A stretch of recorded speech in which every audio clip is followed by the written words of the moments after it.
नमस्कार, आप देख रहे हैं जनता टीवी और आपके साथ मैं हूं अनुराधा। स्वागत है आप सभी का तिब्बत न्यूज में, जिसमें हम बात करेंगे तिब्बत की संस्कृति की और वहां के लोगों की समस्याओं के बारे में भी आपको बताएंगे।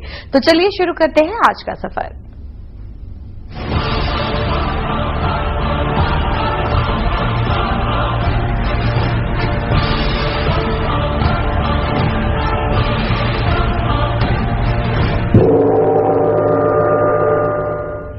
बात सबसे पहले करते हैं सन 1956 की, जब दलाई लामा गौतम बुद्ध की 2500वीं सालगिरह पर भारत आए थे। कैसी रही थी उनकी यात्रा, क्या कुछ किया उन्होंने भारत में, आइए दिखाते हैं अपनी इस रिपोर्ट में।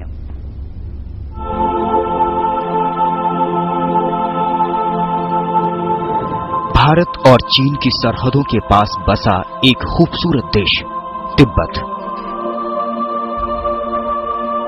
ऊंचे ऊंचे पहाड़, पर्वत, हर तरफ बर्फ ही बर्फ। प्रकृति की खूबसूरत छटा बिखेरती वादियां। तिब्बत की ये खूबसूरत वादियां याद दिलाती हैं तिब्बतियों के रहनुमा दलाई लामा की। भारत और तिब्बत के रिश्तों में अगर किसी शख्स की वजह से गर्माहट आई तो वो हैं दलाई लामा। दोनों देश करीब आए 1956 में, जब तिब्बत के 14वें धर्मगुरु दलाई लामा भारत आए। मौका था गौतम बुद्ध की 2500वीं सालगिरह का। भारत की महाबोधि सोसाइटी ने दलाई लामा को भारत आने का न्योता दिया, जिसे उन्होंने खुशी खुशी मान लिया। लेकिन चीनी सरकार ने उन्हें ल्हासा से बाहर जाने से मना कर दिया।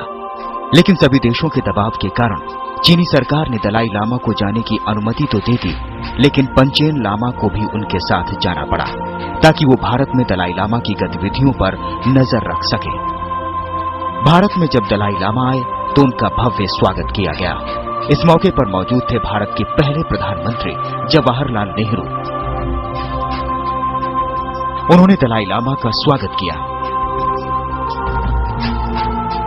इसके बाद दलाई लामा की मुलाकात भारत के राष्ट्रपति डॉक्टर राजेंद्र प्रसाद से हुई। यहां भी दलाई लामा के स्वागत में कोई कमी नहीं की गई थी। दलाई लामा के साथ आए कई तिब्बतियों का भी जमकर स्वागत किया गया। एक तरह से ये भारत और तिब्बत के बीच नए रिश्तों की शुरुआत का दौर कहा जा सकता है, या कहें कि भारत और चीन के रिश्तों का दौर था। दलाई लामा अपनी इस यात्रा में भारतीय नेताओं के लिए कई तोहफे भी लेकर आए थे, जिन्हें प्रधानमंत्री नेहरू ने पूरे सम्मान के साथ स्वीकार किया। ऐसा लग रहा था कि जैसे तिब्बत अपनी संस्कृति और सभ्यता साथ ही लाया हो।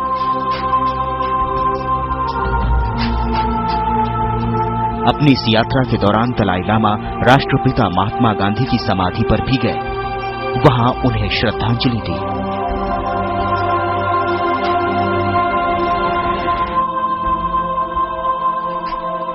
दलाई लामा की भारत यात्रा में कई देशों के लोग दलाई लामा से मिलने के लिए भारत आए। कई बौद्ध मत के लोग भी दलाई लामा से मिलने के लिए भारत पहुंचे और अपने लामा का स्वागत किया। इस मौके पर दलाई लामा ने बौद्ध अनुयायियों को धर्म उपदेश भी दिए।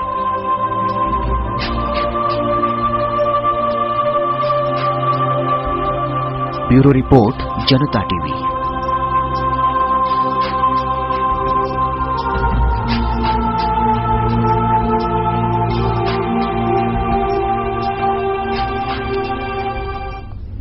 तो देखा आपने कि किस तरह से दलाई लामा का भारत में भव्य स्वागत किया गया।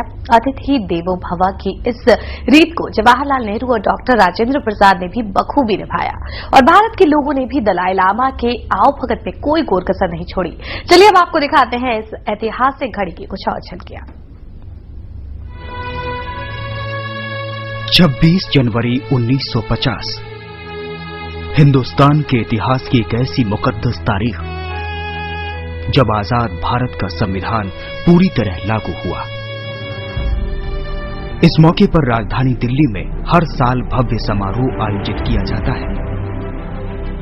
हर साल इस समारोह में विदेश से मेहमान बुलाए जाते हैं। इसी क्रम में 1957 में 26 जनवरी के मौके पर तिब्बत के धर्मगुरु दलाई लामा को बुलाया गया। समारोह में दलाई लामा के साथ तिब्बत का एक शिष्टमंडल भी साथ आया था, जो भारतीय संस्कृति और सभ्यता देखकर काफी खुश लग रहा था।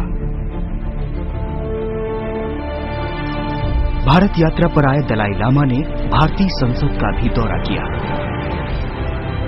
उन्होंने संसद का एक पूरा सेशन अटेंड किया। इस मौके पर उनके साथ राष्ट्रपति डॉक्टर राजेंद्र प्रसाद और प्रधानमंत्री पंडित जवाहरलाल नेहरू भी मौजूद थे। भारत यात्रा की शुरुआत दलाई लामा ने सबसे पहले राजधानी दिल्ली से की।